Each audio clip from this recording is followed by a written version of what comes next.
When I create sticker mods, I try to make sure that it fills a gap in the ever-growing list of twisty puzzles. Sometimes that means creating a simple puzzle that seems like it should be a common Rubik's Cube mod, but apparently isn't. So the main concept for today's puzzle is using the infinity symbol as part of a Rubik's Cube sticker mod. Because the infinity symbol has a symmetrical shape, I think it's perfect for this kind of mod. I planned out this design quickly just to see how my idea could work. An infinity symbol is basically a cross with some arcs on both ends, so I thought I'd break that down into the puzzle's facelets. So I covered adjacent faces of the cube with the symbol first, and then alternated the directions that they were facing. Then I thought I'd add some symbols that will cross over to other faces, so I also added some on the corners. This allowed me to see what space I had left in the remaining faces, and since I can still fit the initial design there, I added those in. Now, I wanted to make sure that the symbols don't overlap with one another, so I was only able to add corner symbols to two opposite faces, while the other faces just have their main symbol plus the excess from the corner symbols. I was pretty happy with this design, so I went straight to designing the actual stickers. First, I had to make some measurements to figure out the size of the infinity symbols. I based it off of this template that I used for previous puzzles. Then I designed the rest of the symbol and duplicated it to design the rest of the faces. There's actually just two main face layouts that I need, and I can further duplicate these for the rest of the puzzle. And then it was time to make the whole thing pretty. I started with adding some borders to the empty spaces between the symbols and the borders of the facelet stickers.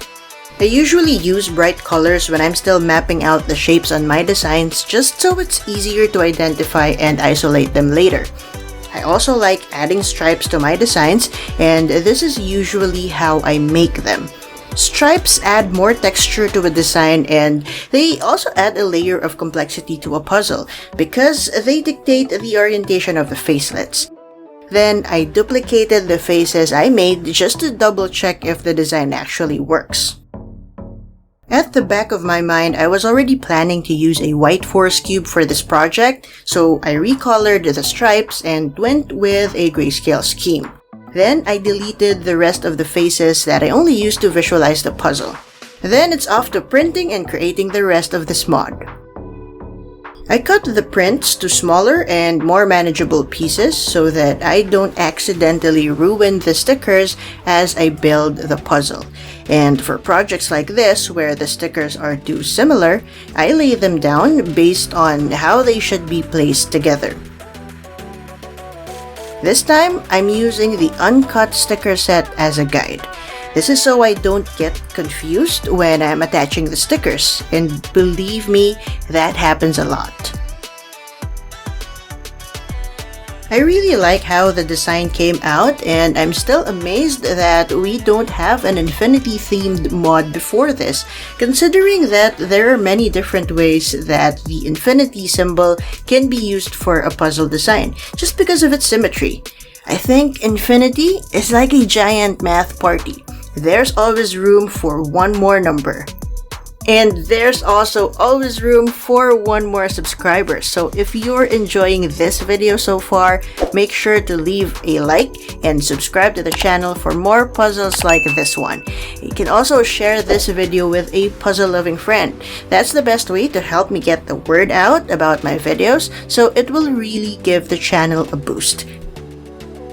So going back to getting confused and making mistakes in the build, here's one that happened when I started planning for the next phases of the puzzle.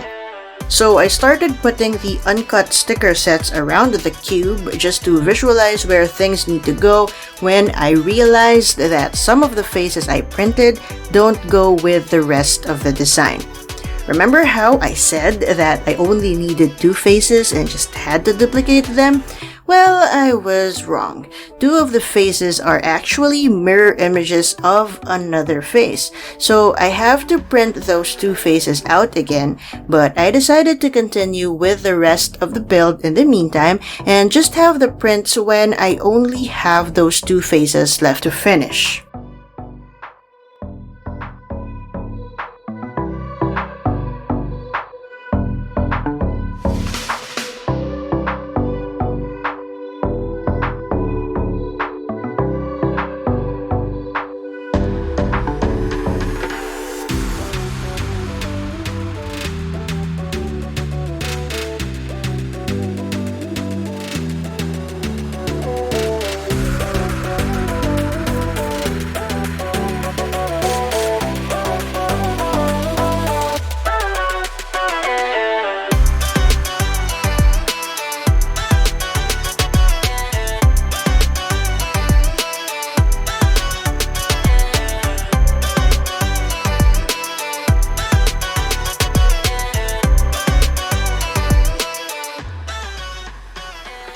So here's our new puzzle. I think this is the least colorful puzzle I've built yet, but I really love how that grayscale scheme turned out. It looks so simple and clean, and it doesn't distract you from the main concept of the puzzle. What's interesting about this mod is that you can make any 180-degree turn and it won't get scrambled. This means that it's impossible to have a checkerboard pattern with this puzzle, so it seems like this might be too easy. Let's see if that's true by having a quick scramble. I didn't expect the scrambled state to be cooler than the solved version. The lines are now forming their own paths around the puzzle and it's so much fun to look at. But the question is, can I solve this puzzle?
I forgot to add a timer when I was filming that, but it took around 9 minutes just based on the footage that I had.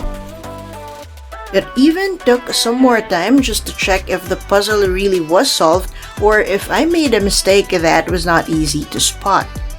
Since this is a brand new puzzle, there's currently only one of its kind, but if you head on over to the Custom Cuber Discord server, you can find a free printable PDF of this design so that you can make your own. Link is in the description below. And if you want to see another puzzle that you may not have seen before, click on the video on your screen right now.